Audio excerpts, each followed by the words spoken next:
Back with Frankie Corrado. Frankie, the entire hockey community has been raving about Connor McDavid over the 2 off days between games 5 and 6. But we're going to make your job just a little bit more difficult here. Give us the top 3 players not named Connor McDavid that you think will have the biggest impact on tonight's game 6.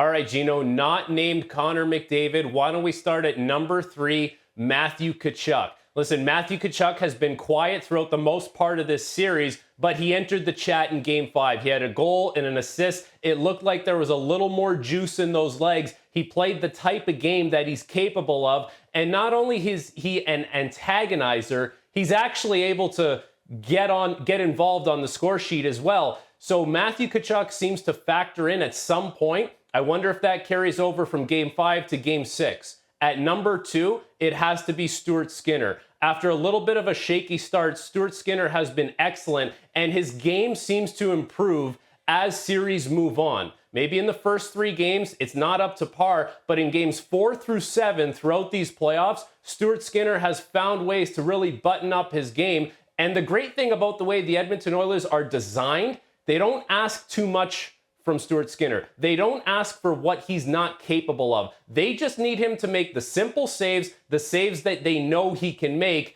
It's not anything that's out of his wheelhouse. And at number 1, it has to be Sergei Bobrovsky. If Sergei Bobrovsky is on his game, forget about it. It's over. The Panthers will win. But he hasn't been on his game over the last 2 games. 9 goals allowed over his last 2. And now he's the one letting in the soft one. He's the one letting in the squeaker. So if that's the case, it's going to make things a little different for the Florida Panthers and how they approach this game. It can go 1 of 2 ways for Sergei Bobrovsky. If he's sharp and he's dialed in, the Stanley Cup likely gets handed out tonight. If he's not, the Edmonton Oilers have a very good chance of bringing this back to Fort Lauderdale for Game 7.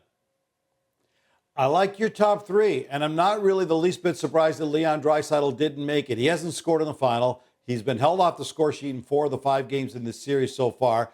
They've won the last 2 when he hasn't been at his best. But here's the question. Can the Oilers complete the comeback if he doesn't have a major impact?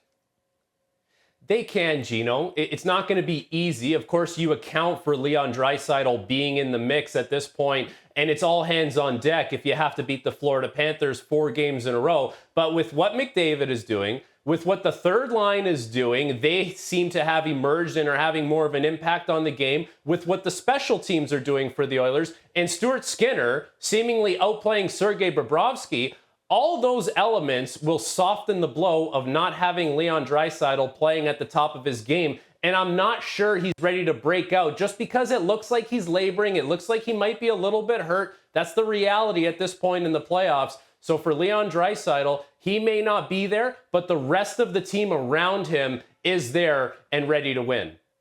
Frankie, another player missing from your list, Evan Bouchard. He's been amazing. He's second in playoff scoring right now behind only Connor McDavid. He just passed Drew Doughty on the all-time playoff points list. That despite the fact Doughty is a decade older and he's already won 2 Stanley Cups.